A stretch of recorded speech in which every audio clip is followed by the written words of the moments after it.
Assalamualaikum warahmatullahi wabarakatuh. Selamat pagi Prof dan juga selamat pagi teman-teman semua. Kami dari kelompok 4 dengan saya Nur Hasanah Dahlan dan juga rekan saya Melinia Prahartiwi akan mempresentasikan makalah kami dengan judul Media, Metode Belajar, Teknologi, dan AP yang efisien dan efektif untuk meningkatkan kreativitas, keberbakatan, dan literasi pada anak usia dini.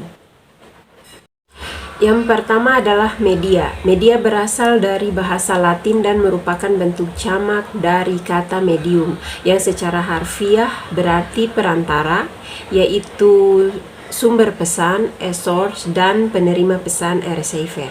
Nah, tentu untuk memulai pembelajaran kita membutuhkan media. Media yang berisi tentang sumber pesan atau berisi tentang informasi yang bisa dipahami oleh siswa dan anak-anak.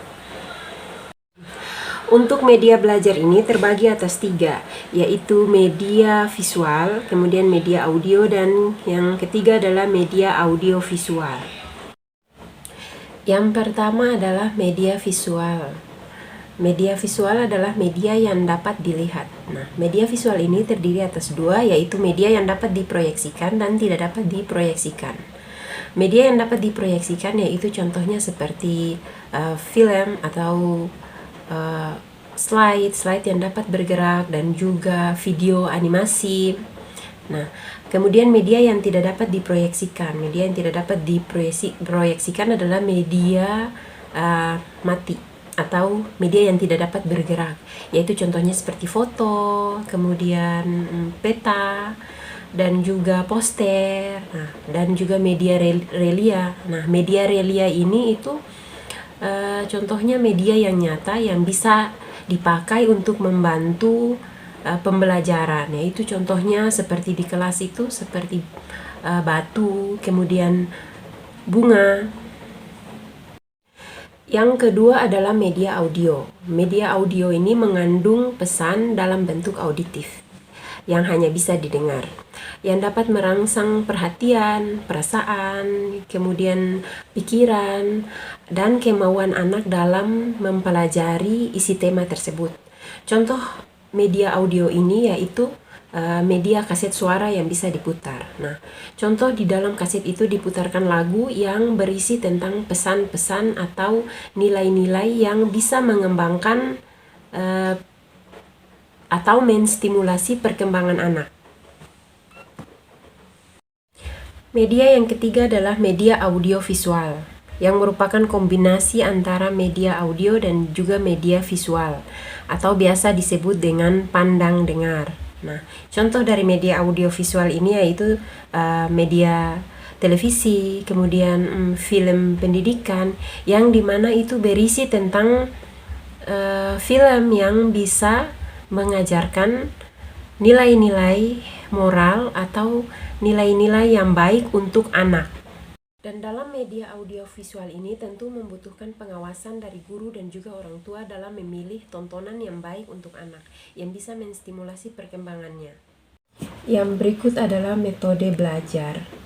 Metode belajar adalah metode pengajaran yang dipraktikkan pada saat mengajar dan dibuat semenarik mungkin agar peserta didik mendapat pengetahuan dengan efektif dan efisien. Nah, jadi macam-macam metode pembelajaran ini ada 7, yaitu 1 konvensional atau ceramah, yang kedua diskusi, yang ketiga tanya jawab, yang keempat demonstrasi, yang kelima eksperimen, keenam resitasi, dan yang ketujuh karya wisata. Metode yang pertama adalah metode konvensional atau ceramah. Metode ini diterapkan dengan cara berceramah atau menyampaikan secara lisan kepada siswa atau anak. Metode ini adalah bagaimana guru menyampaikan materi secara lisan kepada anak dengan memberikan penjelasan seperti dalam kegiatan tertentu, misal aturan bermain, atau bisa dengan tentang mau berbagi, yaitu dengan guru menjelaskan bahwa mau berbagi itu merupakan perbuatan yang baik yang harus dilakukan. Nah, contohnya Anak-anak, pada hari ini ibu guru mau berbicara tentang mau berbagi. Nah, mau berbagi itu adalah perbuatan yang baik yang harus dilakukan anak-anak. Contohnya, kita mau meminjamkan barang kita kepada teman, kita mau berbagi dengan teman kita, seperti itu. Dan kelebihan dari metode ini adalah mendorong siswa untuk menjadi lebih fokus. Namun kelemahannya proses belajar mengajar itu membosankan bagi siswa karena tidak ada kreativitas, hanya sebuah penjelasan saja dari guru untuk siswa. Metode yang kedua adalah metode diskusi. Metode diskusi adalah metode pengajaran yang erat hubungannya dengan belajar pemecahan suatu masalah. Nah, metode ini mengajarkan anak untuk saling bertukar pikiran untuk menyelesaikan sebuah persoalan. Nah, contohnya di mana guru memberi suatu persoalan kepada siswa, kemudian diberi kesempatan diskusi untuk memecahkan suatu masalah itu. Kemudian kelebihan dari metode ini yaitu merangsang kreativitas anak dengan bentuk ide, gagasan dalam pemecahan masalah. Namun kelemahannya yaitu membutuhkan waktu yang panjang serta siswa mendapat informasi yang terbatas. Kemudian metode yang ketiga adalah metode tanya jawab. Metode mengajar yang memungkinkan terjadinya komunikasi langsung yang berupa two-way traffic. Nah, jadi metode tanya jawab ini digunakan guru untuk menanyakan sampai mana pemahaman siswa pada sebuah materi atau bercakap-cakap mengenai materi yang diberikan guru. Nah, jadi kelebihan metode ini itu adalah merangsang siswa untuk melatih dan mengembangkan daya pikir termasuk daya ingatan siswa. Namun kelemahannya yaitu siswa merasa takut bila guru kurang dapat mendorong siswa untuk menciptakan suasana yang tidak membuat siswa tegang. Metode yang keempat adalah metode demonstrasi. Metode mengajar yang memperlihatkan bagaimana terjadinya sesuatu. Nah, jadi di mana guru memberikan contoh kegiatan tertentu.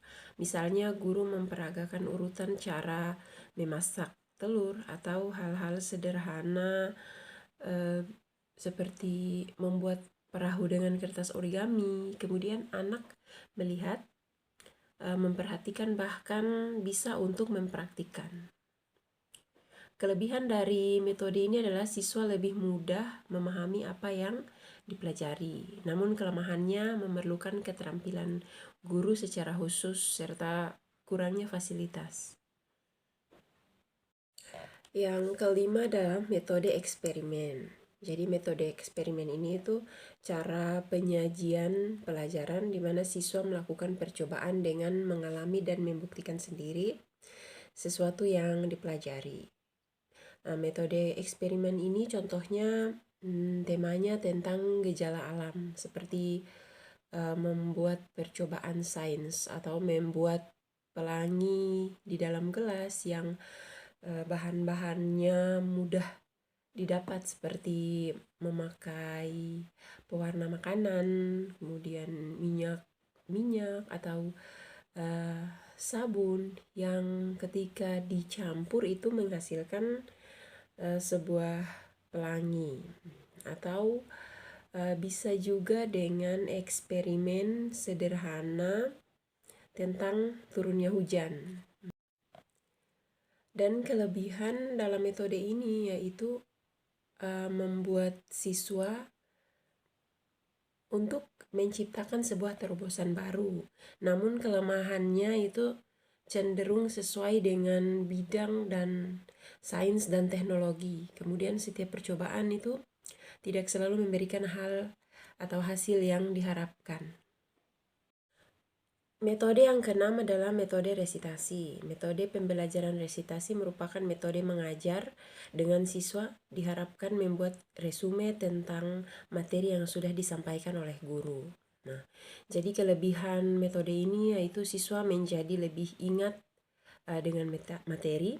Namun kelemahannya hasil resume terkadang bisa mencontek, atau bisa jadi hasil resume itu bisa dibuat oleh orang lain. Yang terakhir adalah metode karya wisata atau field trip. Jadi di sini berarti kunjungan ke luar kelas, kunjungan di luar kelas. Metode karya wisata ini sangat disukai oleh anak-anak ya.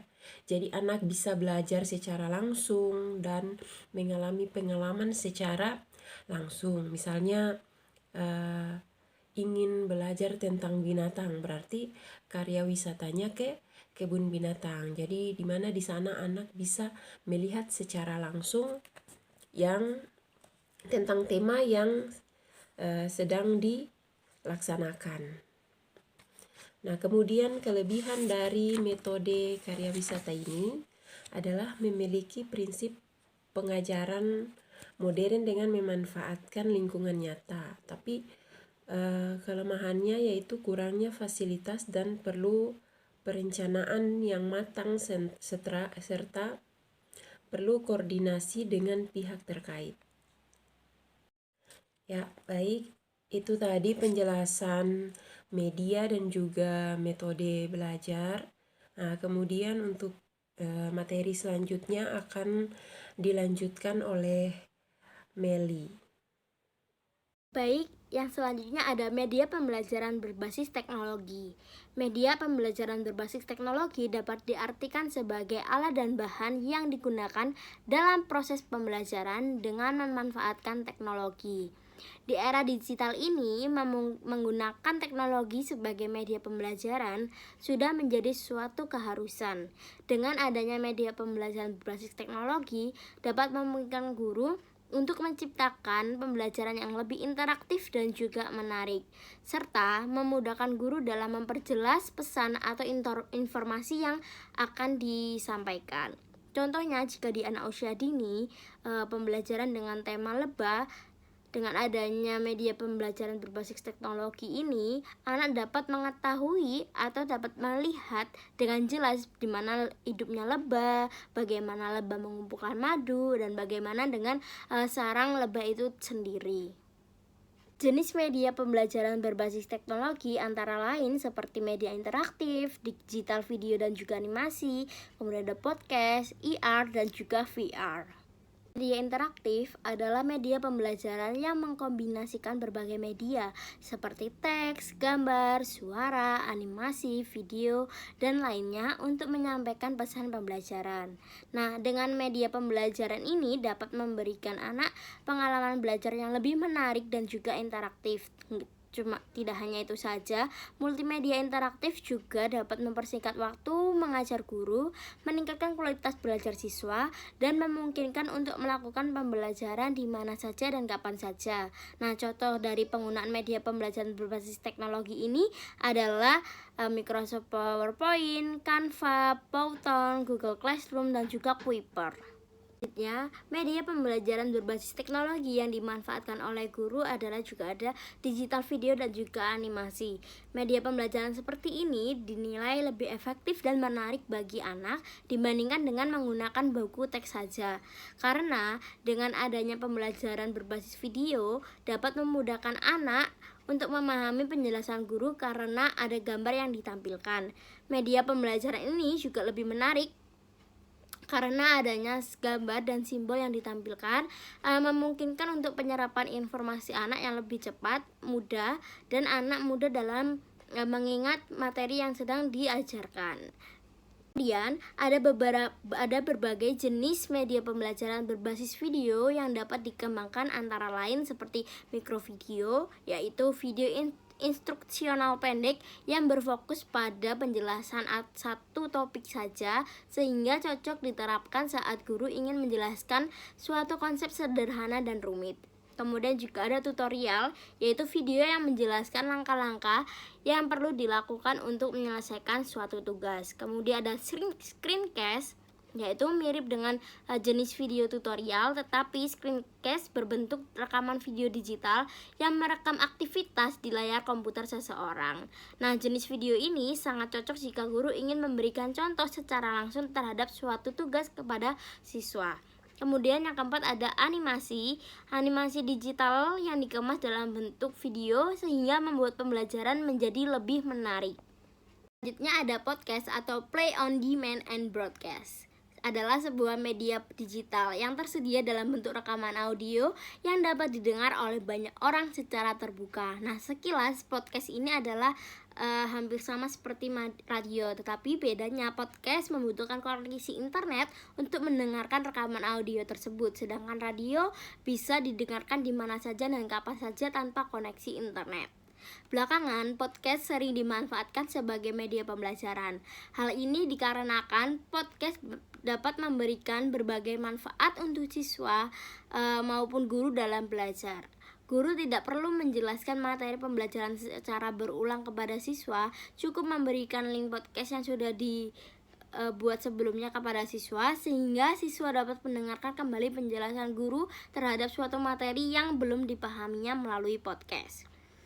Jenis media pembelajaran ini juga sangat fleksibel karena dapat diakses di mana saja tanpa batasan waktu. Media pembelajaran podcast juga sangat cocok diterapkan pada siswa yang memiliki gaya belajar auditori. Yang selanjutnya ada IR atau Augmented Reality. Augmented Reality adalah sebuah teknologi yang merupakan gabungan dari benda maya 2 atau 3 dimensi dengan lingkungan nyata. Media pembelajaran ini memungkinkan untuk guru menyimulasikan konsep yang abstrak secara real time.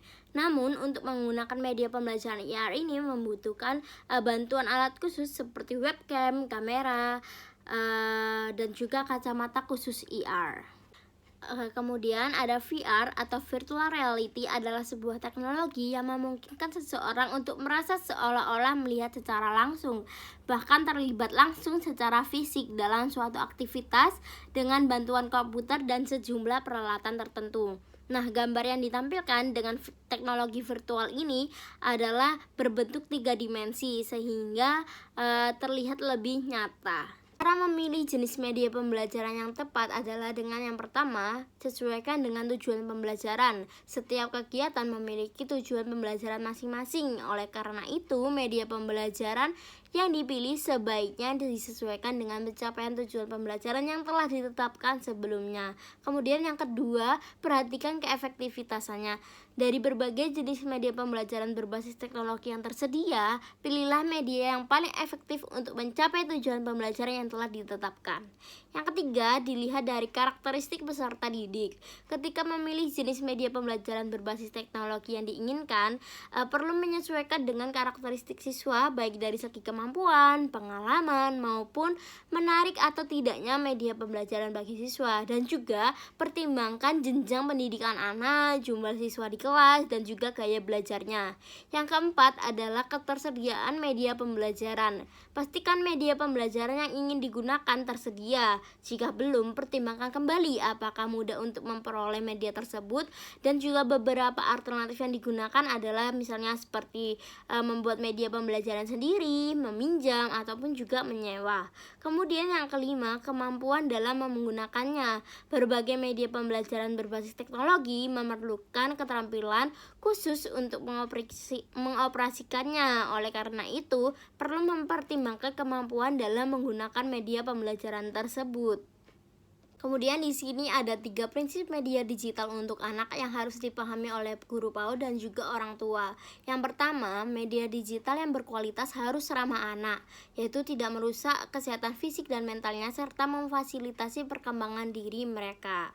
Ya, contohnya dalam sebuah media sosial, anak bisa dengan mudah mendapatkan konten yang tidak sehat. Secara materinya bisa merusak moral dan juga akhlak anak jika tidak ada pendampingan khusus dari orang tua dan juga guru. Selain itu, penggunaan teknologi ini harus disesuaikan dengan kondisi fisik anak, yaitu mengenai kecerahan layarnya, kedekatan mata anak dengan layar, dan juga serta durasi waktu anak untuk dalam memegang perangkat. Kemudian yang kedua adalah media digital untuk anak usia dini harus berkualitas baik secara konten maupun kegunaannya. Yang seperti yang telah saya sebutkan tadi, anak dengan mudah dapat mengakses media sosial. Nah, maka dari itu kita harus memilihkan kualitas konten yang baik untuk anak yang bisa mengembangkan moral dan akhlak anak. Kemudian yang ketiga, media digital yang dikembangkan harus sesuai dengan kebutuhan anak atau guru dalam proses pembelajaran. Jadi kalau bisa sebisa mungkin anak hanya melihat konten atau media digital sesuai dengan tema pembelajaran yang telah ada pada hari itu. Jika anak meminta konten lain, kita bisa meluruskan kembali jika tema pembelajarannya pada saat itu hanyalah bisa menonton konten itu saja. Selanjutnya ada APE atau alat permainan edukatif, merupakan alat main yang dirancang untuk anak-anak dengan tujuan menstimulasi berbagai aspek perkembangan anak dalam proses pembelajaran, baik dilaksanakan di rumah maupun di sekolah. Nah, manfaat APE terhadap stimulasi perkembangan anak antara lain yang pertama, meningkatkan kecerdasan anak dan memberikan pengalaman belajar yang menyenangkan bagi anak dengan berbagai alat permainan yang menarik. Kemudian membantu mengembangkan indera atau sensori anak dan keterampilan anak. Yang ketiga, meningkatkan keterampilan berpikir kritis dan pemecahan masalah yang dimiliki oleh anak. Yang keempat, menstimulasi kreativitas anak. Anak dapat melakukan eksplorasi dan juga mengembangkan imajinasi mereka ketika bermain APE. Kemudian yang kelima, meningkatkan daya konsentrasi anak. Dengan menggunakan APE dapat menciptakan kegiatan yang menyenangkan bagi anak. Saat anak merasa senang, anak akan cenderung lebih aktif dalam melakukan kegiatan tersebut dan biasanya konsentrasi anak akan terlatih dengan baik. Yang keenam, menstimulasi aspek perkembangan sosial emosi anak. APE ini dapat melibatkan anak-anak untuk secara fisik dan bermain bersama teman yang lain. APE juga dapat menjadi media yang dapat mengurangi stres pada anak. Jadi dengan APE ini bisa menstimulasi perkembangan sosial emosi anak dengan baik.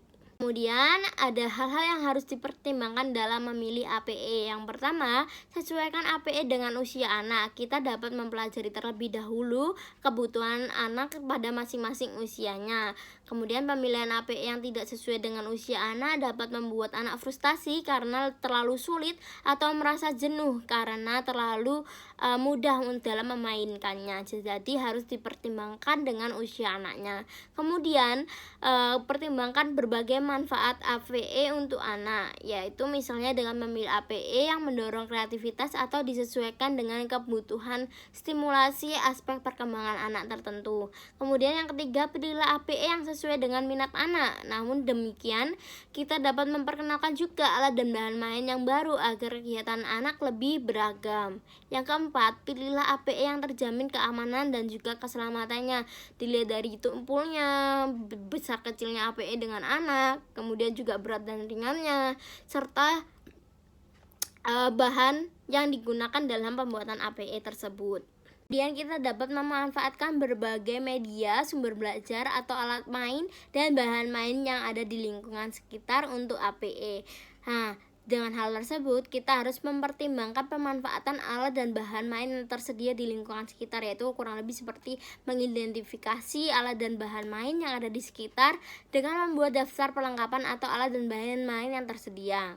Kemudian, mengidentifikasi sumber daya yang tersedia di lingkungan tempat tinggal, baik pegunungan, pesisir pantai, pedesaan, ataupun perkotaan. Kemudian, pilihlah peralatan yang aman, ujung tidak tajam atau runcing, kokoh, dan tidak mudah pecah. Yang keempat, pastikan kebersihan alat dan bahan main agar terbebas dari kotoran dan juga bakteri. Karena terkadang anak ketika bermain biasanya dimasukkan ke mulut atau kemasukan mata, dan juga anak habis main tangannya dimasukkan ke mulut. Kemudian hindari alat dan bahan main yang mengandung zat kimia berbahaya seperti cat yang digunakan di APE tersebut. Kemudian juga lakukan perawatan secara berkala terhadap alat main dan juga bahan main anak. Kemudian perlengkapan atau bahan yang sudah tidak layak sebaiknya tidak digunakan kembali. Kemudian, pembuatan APE dapat dilakukan dengan memanfaatkan bahan lingkungan sekitar. Nah, keunggulan dari pembuatan APE secara mandiri antara lain seperti yang pertama, biaya lebih murah atau bahkan tanpa biaya sama sekali karena memanfaatkan alat dan bahan main dari lingkungan sekitar seperti peralatan rumah tangga, bahan bekas, dan juga bahan alam. Nah, yang kedua, bertambahnya jumlah ketersediaan alat dan bahan main yang beragam bagi anak karena berada di sekitar lingkungan kita. Nah, kemudian yang ketiga, APE yang dibuat dapat disesuaikan dengan kebutuhan stimulasi perkembangan anak sehingga dapat lebih tepat sasaran dan sesuai dengan kebutuhan. Nah, yang keempat, lebih fleksibel dan dapat disesuaikan dengan kebutuhan serta ketersediaan alat dan bahan. Yang kelima, proses pembuatan dan pemanfaatan APE dengan melibatkan anak dapat meningkatkan antusias kegiatan main anak di lingkungannya. Nah, kemudian yang keenam, pembuatan APE mendorong kreativitas orang tua dan guru dalam kegiatan mengidentifikasi, memilih dan memanfaatkan bahan di lingkungan sekitar sebagai bahan main bagi anak. Dan di sini, peralatan rumah tangga dapat dimanfaatkan juga untuk berbagai macam kegiatan bermain bersama anak. Peralatan tersebut pada umumnya digunakan untuk kegiatan sehari-hari, namun untuk tujuan tertentu dapat dimodifikasi menjadi APE. Sebagai contoh, gantungan baju digunakan sebagai timbangan sederhana untuk mengenalkan ukuran, yaitu berat dan juga ringan. Kemudian peralatan dapur untuk bermain musik, yaitu bisa pengenalan tempo, ritme, dan juga irama, dan juga dapat pengenalan geometri kepada anak. Serta selimut digunakan untuk bermain rumah-rumahan yang dapat menstimulasi kemampuan mengenal konsep ruang pada anak. Selain peralatan dapur, bahan bekas juga dapat dijadikan sebagai APE untuk menstimulus literasi dan juga kreativitas anak. Yang pertama ada kardus bekas, dapat dimanfaatkan dalam kegiatan menumpuk sebagai miniatur gedung, rumah, atau menjadi APE yang dapat dihubungkan dari satu bagian ke bagian yang lainnya. Yang kedua ada botol bekas. Anak dapat melakukan eksplorasi botol bekas menjadi boneka, alat musik sebagai pin bowling, takaran air, corong, celengan, dan eksperimen sains. Yang ketiga ada kain perca, dapat digunakan sebagai alat dan bahan main. Pilihlah jenis kain yang aman, bahkan kain ini juga dapat dimanfaatkan untuk membuat APE sensorial, yaitu seperti pengenalan berbagai macam tekstur, warna, ukuran, dan juga motif. Nah, yang keempat ada kertas bekas. Kertas dengan berbagai jenis ketebalan, warna, corak dapat dimanfaatkan sebagai APE yang digunakan dalam kegiatan bermain antara lain seperti melipat kertas, bermain sensori dengan kertas bekas dengan cara merobek, meremas, menjadikan kertas bekas sebagai bola, dan dimainkan untuk lempar tangkap. Kemudian yang kelima ada bahan plastik dengan berbagai jenis tekstur seperti plastik bubble wrap. Itu juga dapat dimanfaatkan sebagai APE dalam kegiatan bermain antara lain seperti mengenal tekstur, meremas, menstimulus bunyi, dan media kegiatan sensori. Kemudian yang terakhir ada busa ati dan juga spons. Dapat dijadikan sebagai alat main dalam kegiatan stimulasi sensori, media pembuatan puzzle, pengenalan bentuk dan tekstur pada anak usia dini. Bahan spons dapat digunakan dalam kegiatan mengenal tekstur, mengenalkan proses penyerapan air, dan stimulasi motorik halusnya. Bahan bekas, bahan alam juga dapat dimanfaatkan sebagai media APE untuk meningkatkan literasi dan juga kreativitas anak. Antara lain seperti batu merupakan benda alam yang mudah didapatkan anak di lingkungan sekitar. Anak dapat secara mandiri menemukan, mengumpulkan, memilah, dan menggunakannya sebagai APE. Kemudian kegiatan dengan batu misalnya seperti menghitung batu, menyusunnya sesuai dengan angka yang diinginkannya, kemudian memasukkan batu ke dalam botol, mengelompokkan dan juga mencocokkan batu dengan pola. Kemudian juga ada daun, dapat dimanfaatkan untuk mengenal bentuk, ukuran, warna, dan juga tekstur. Ragam kegiatan main dengan menggunakan daun antara lain mengumpulkan daun, membentuk dengan daun, mengurutkan ukuran daun, mengelompokkan, dan juga menghitung daun. Yang ketiga adalah bunga, dapat dimanfaatkan untuk mengenal bentuk, warna, dan juga aroma. Kegiatan main dengan bunga antara lain mengamati bunga, membandingkan bentuk, mengelompokkan, dan juga memanfaatkan bunga sebagai herbarium. Kemudian yang keempat ada rempah-rempah. Nah, salah satu rempah yang sering digunakan dalam kegiatan pembelajaran adalah kunyit, karena kunyit memiliki warna, bau, dan juga rasa yang khas. Kunyit juga bisa dijadikan sebagai media untuk mewarnai, mengenal perubahan warna melalui kegiatan sains, dan sebagai bahan makanan dan minuman dalam kegiatan memasak dengan anak. Yang kemudian yang kelima ada ranting. Ranting merupakan bahan alam yang ukurannya sangat mudah disesuaikan untuk digunakan. Ranting dapat disusun menjadi huruf, angka, bentuk, alat ukur, dan dapat dikelompokkan sesuai ukuran dan diurutkan dari panjang ke pendek atau sebaliknya.